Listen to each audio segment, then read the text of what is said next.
Nataka uniambie changamoto kubwa ambayo ulipitia ukasema yes, naanza sanaa lakini changamoto hii nilikutana nayo kubwa. Una sometimes ulikutaka kukatisha tamaa lakini ukasema ukaendelea. Ni changamoto ipi? Nakumbuka mara kwanza ndo kwenye kamera, naanza kushoot kwenye kamera.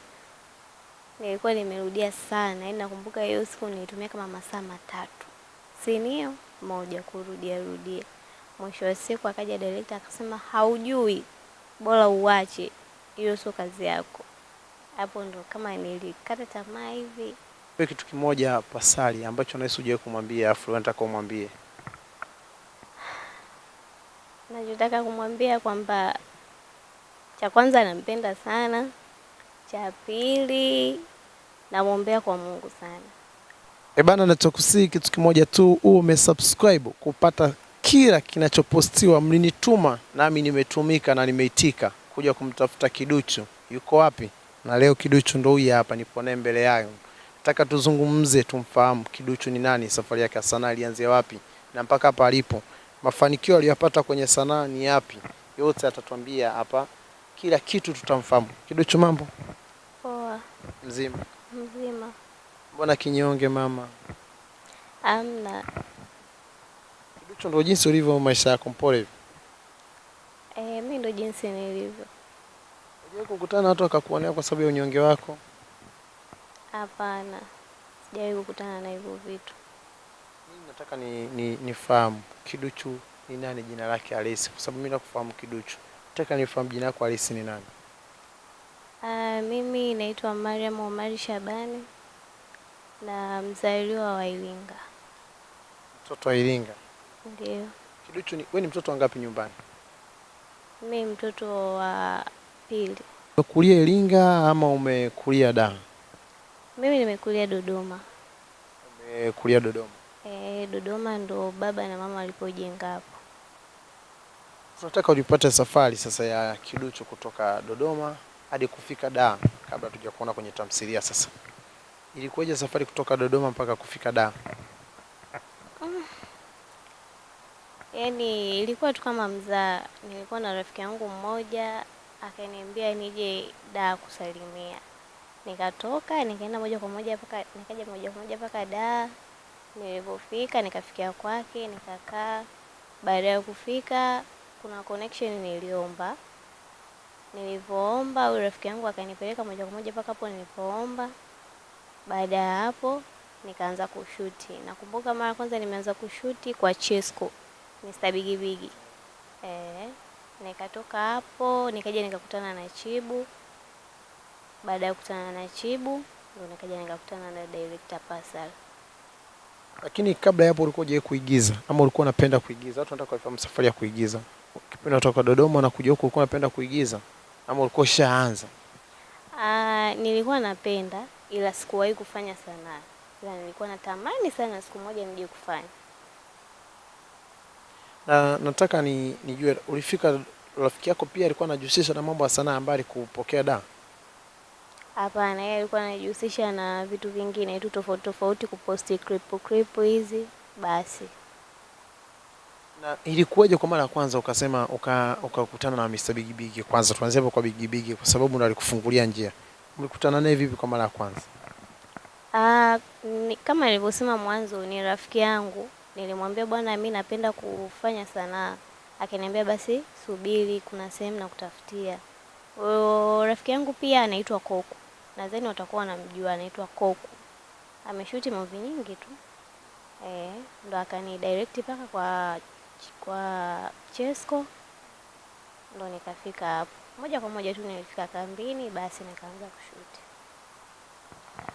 Tunarudi kwenye maisha yako, umesema sanaa safari. Ni wapi kati ya Chesco kwa Chibu, wapi ambapo umefanya na sisi tumekutazama huku sasa kwa Pasali ambapo amekupa nafasi kubwa? Kuna vitu ulijifunza kule kwa kina Chibu, ukajifunza kwa kina Chesco ndio vimekufanya sasa hivi unakuwa bora kwenye tamthilia ya ndoa? Kuna vitu vilinifunza na nilikuwa naangalia ni jinsi nilivyokuwa naona wenzangu wanashoot ambao nimewakuta muda mrefu hapo kwenye game. Kwa hiyo nikawa napata vitu kupitia kwao. Mimi nataka nijue, kuna kipindi unaanza sanaa, na mimi kulikuwa na watu ambao ulikuwa unapenda na unatamani sana kuwaona kabla hujaanza kuigiza. Ni mabinti gani ambao ulikuwa na wanafanya sanaa na pia ulikuwa unapenda unachokifanya? Wa kwanza nilikuwa nampenda Lulu Michael yule. Nilikuwa nampenda sana. Alafu kuna wa kwanza tu ni huyo na baadhi ya wengine. Watu wanataka wafahamu, mimi pia ni mtu ambaye nataka nifahamu kile ulichokicheza kwenye maisha, kwenye tamthilia Ndoa. Ni watu ambao wanakuwa nasema wewe ni mwanamke ambaye unastahili kuwa na mume ambaye hana wakando kama Pasali. Turudi kwenye maisha kwa halisi. Upo kwenye mahusiano?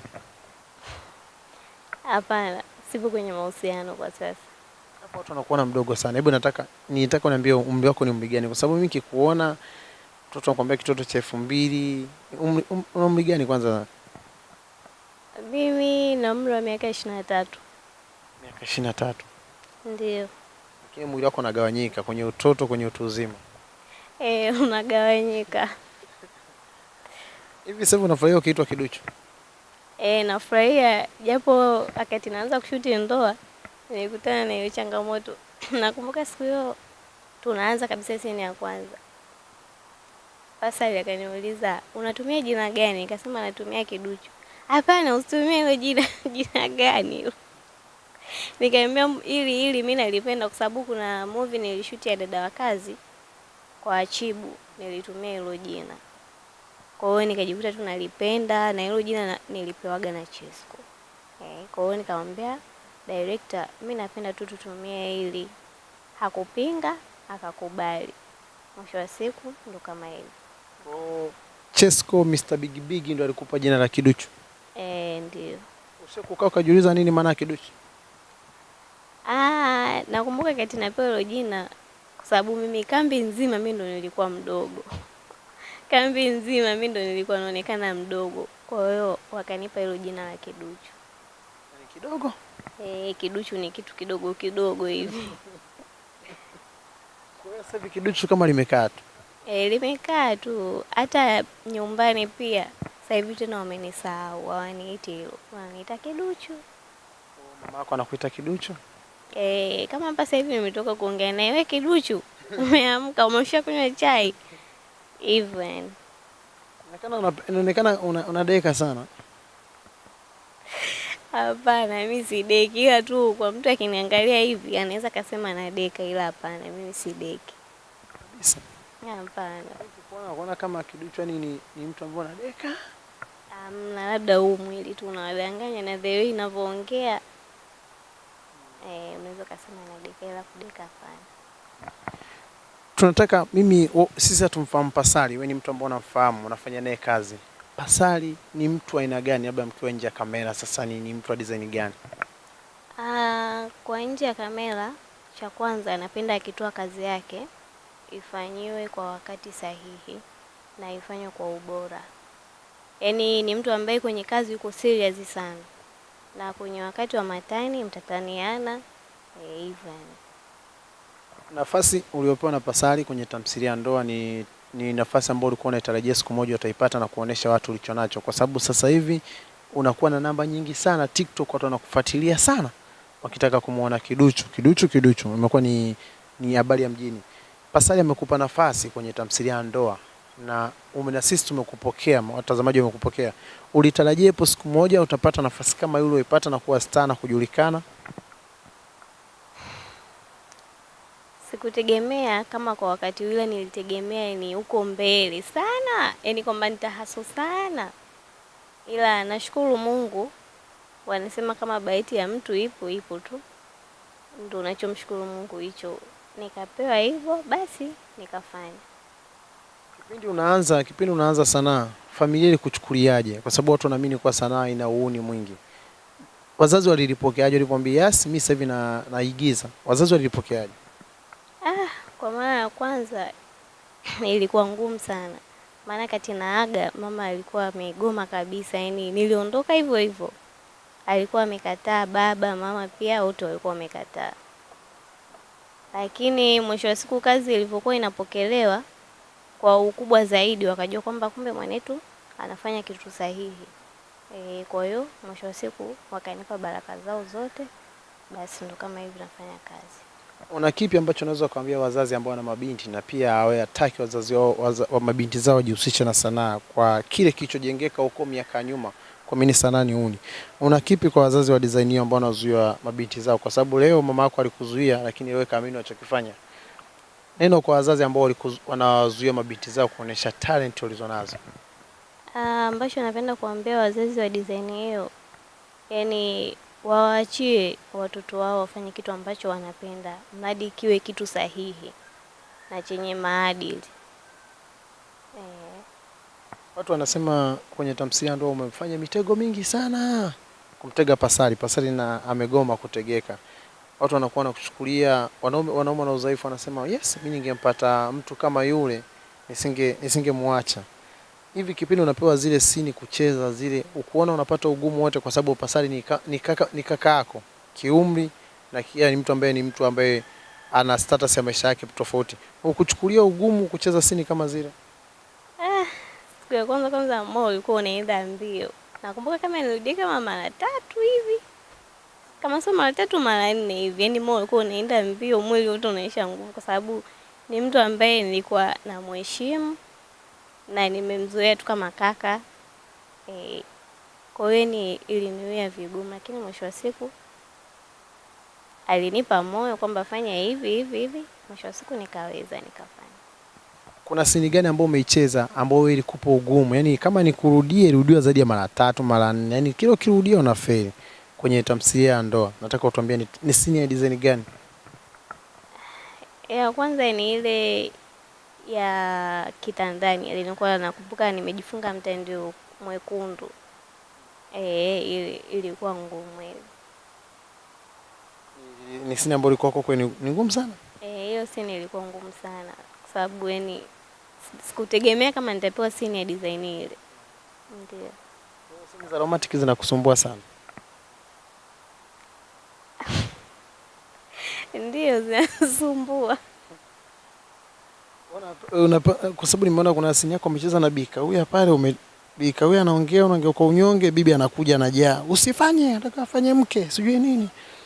Tukirudi kwa bibi Kawia, kama ndio mama sasa, ungekuwa na mama mkwe wa design kama ile pale, mama anaongea sana. Alafu pia unafanya majukumu kama dada wa kazi na unafanya kila kitu cha kumfanyia Pasali. Ungekuwa na mama kama yeye kwako, ungekuwa unachukuliaje? Mama anaongea sana. Yaani kama angekuwa anaongea vitu ambavyo viko tofauti na mimi, ningekuwa najisikia vibaya, ila kama anaongea vya kunisema, kunirekebisha, ningeona kwangu kawaida tu. Turudi sasa hivi umeshakuwa na jina na naamini ukishakuwa na jina kuna watu wanakuja wengi sana na kila njia. Nataka tufanye kazi. Nini? Hizi kwako sasa hivi tuongee ukweli, azitokei ama watu wanakuja kukushawishi, njoo mimi nitakulipa hela nzuri, watokee vishawishi kama hivi?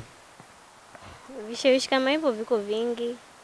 Ni vingi sana, ila tunajaribu kuviepuka. Vishawishi kama hivyo viko vingi sana hasa kwa wakati huu. Mabinti wamekuwa wakisumbuliwa na rushwa ya ngono kwenye sanaa. Ili kwako vipi? Alijawahi kukukuta toka ulipoanza kwa Mr. Big Big, ukaja kwa Chibu mpaka leo kwa Pasali? Alijawahi kukutana na vishawishi kama hivyo, kwa sababu wakikuchukua mwili wako ni kiduchu kweli, mtoto kidogo cha 2005. Unajua kukutana na vishawishi kama hivyo? Hapana, sijawahi kukutana navyo. Yaani hicho ndo ninachomshukuru Mungu. Sijawahi kukutana navyo.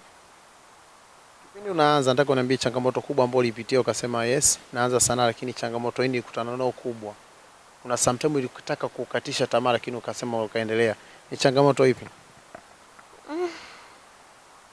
Nakumbuka mara kwanza ndo kwenye kamera, naanza kushoot kwenye kamera.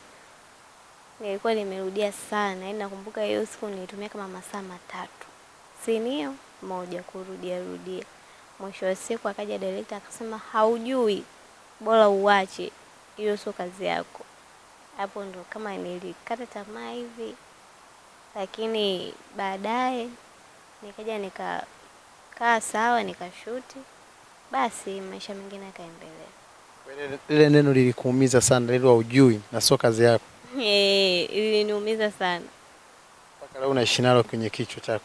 Hapana, mi ni mtu ambaye sipendagi kuweka vitu moyoni. Napendaga tu niongee basi viishi, yani sipendagi kuweka vitu moyoni. Pia director mpaka sasa bado unawasiliana naye ama ushawahi kuongea naye tena?